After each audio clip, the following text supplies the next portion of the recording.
Hello all, welcome to Cine కహాని.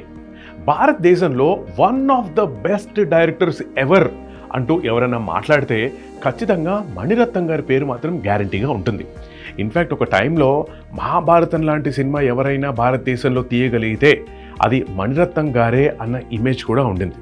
కానీ మీకు విషయం తెలుసా, మణిరత్నం గారు ఇంత గొప్ప లెవెల్కి చేరడానికి ఒక ముఖ్య కారణం ఆయన మాటల్లో ఏంటి అంటే, ఎప్పటికప్పుడు ఆయన సినిమా టు సినిమా సరికొత్త టెక్నీషియన్స్తో పనిచేయటమే అట.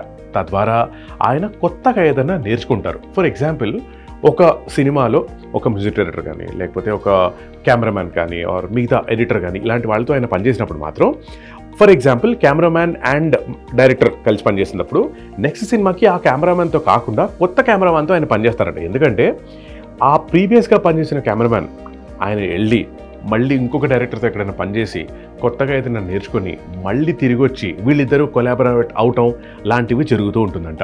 అందుకనే మణిరత్నం గారు పిసి శ్రీరామ్ లాంటి వాళ్లతో నాయకుడు లాంటి సినిమా చేసిన తర్వాత రోజా లాంటి సినిమాకి రాజీవ్ మేనన్ లాంటి కెమెరామ్యాన్తో పనిచేశారు. మళ్ళీ మణిరత్నం గారు పిసి శ్రీరామ్ కలిసి పనిచేసిన సినిమా ఓకే కణ్మణి, అదే మన తెలుగులో కూడా డబ్ అయింది, మనందరూ చాలా గొప్పగా చూసాం కదా. కానీ అప్పటి నుంచి ఇప్పటి వరకు కొన్ని టెక్నీషియన్ రోల్స్ మాత్రం మణిరత్నం గారు ఫిక్స్ చేశారు. అఫ్కోర్స్ అందులో ఒకటి ఎడిటర్ అయినా సరే, రెండోది ఈస్ ఏఆర్ రెహమాన్. 1990s వచ్చిన రోజా సినిమా నుంచి మొన్న ఈ మధ్యన వచ్చిన PS1, PS2 వరకు ప్రతి సినిమాకి మ్యూజిక్ విషయంలో మాత్రం పనిచేసిన technician the one and only A R Rahman.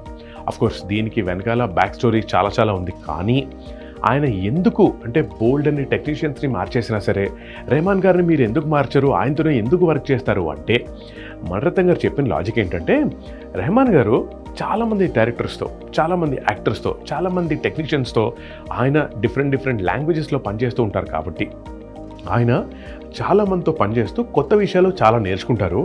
And next time మళ్ళీ మణిరత్నం గారు రెహమాన్ గారితో కొలాబరేట్ అయినప్పుడు ఆయన ఆల్రెడీ నేర్చుకున్న కొత్త విషయాలు రెహమాన్ గారి ద్వారా మణిరత్నం గారు నేర్చుకొని దాన్ని వీలైతే ఆ చేస్తున్న ప్రాజెక్టులో ఎక్కడైనా సరే ఇంక్లూడ్ చేయడం లాంటివి చేస్తుంటారంట. అందుకనే మిగతా వాళ్ళు ఎవరు మారినా మారకపోయినా ఆ మ్యూజిక్ డైరెక్టర్ అన్నది మాత్రం ఫిక్స్ అయిపోయిందండి. అఫ్కోర్స్ ఏఆర్ రెహమాన్ లాంటి వాళ్ళు మీరు ఏ సినిమా చేసినా సరే మీకు మ్యూజిక్ నేను అందిస్తాను అని ఉన్నాక ఇంకా ఎవరైనా సరే ఇంకో ఆప్షన్ కోసం ఎందుకు వెళ్తారు చెప్పండి.